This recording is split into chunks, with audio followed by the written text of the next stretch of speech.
একটা রান্না নিয়ে আজকে বানাবো হচ্ছে ডিমের ঝোল। তো প্রথমে কড়াইতে সাদা তেল দিয়ে দিয়েছি, এরপরে দেব আমি একটু কালো জিরে ফোড়ন। কালো জিরের মধ্যে একটু মশলা পড়ে গেছে, যার জন্য এরকম কালারটা লাগছে। তেলটা গরম হোক, তারপরে দেব হচ্ছে পেঁয়াজ কুচি।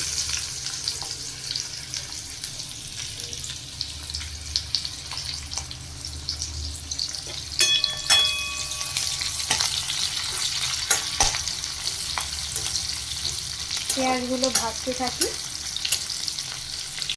পেঁয়াজ কুচি দেওয়ার পরে এই আদা রসুনের পেস্টটা একটু দিয়ে দিলাম,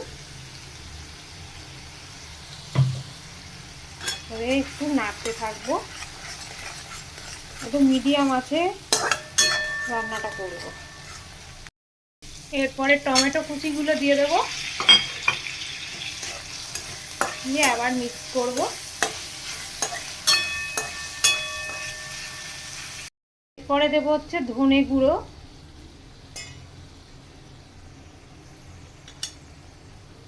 আর দেব জিরে গুঁড়ো, আর দেবো হচ্ছে একটু সামান্য হলুদ গুঁড়ো। দিয়ে এটাকে একটু মিক্স করব। একটু সামান্য জল দিয়েছিলাম, মিক্স মশলাটা কষাতে থাকি।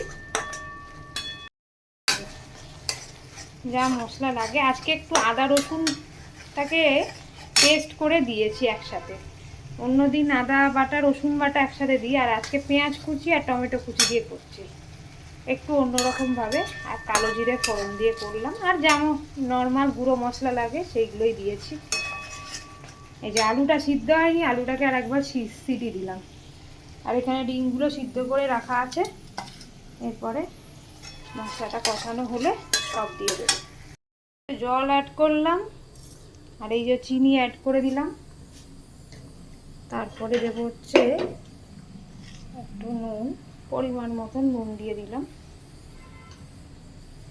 দিয়ে এরপরে নাড়বো, ঝোলটা ফুটে উঠুক, তারপরে ডিমগুলো ছাড়বো। আলুগুলো আগের থেকে সিদ্ধ করে রেখেছিলাম, এইগুলো এবারে ঝোলের মধ্যে দিয়ে দেবো। ঝোলটাও ফুটে উঠেছে, আলু ডিম একসাথে দিয়ে দেবো। ডিমগুলো দিয়ে দিলাম।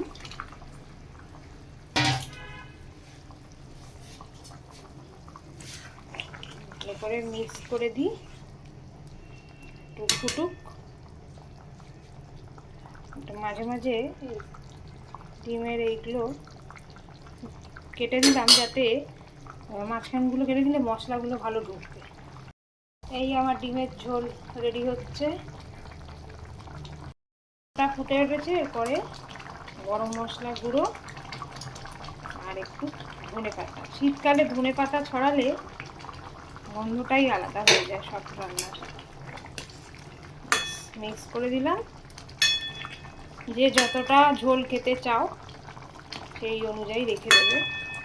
আমার এই ডিমের ঝোল রেডি।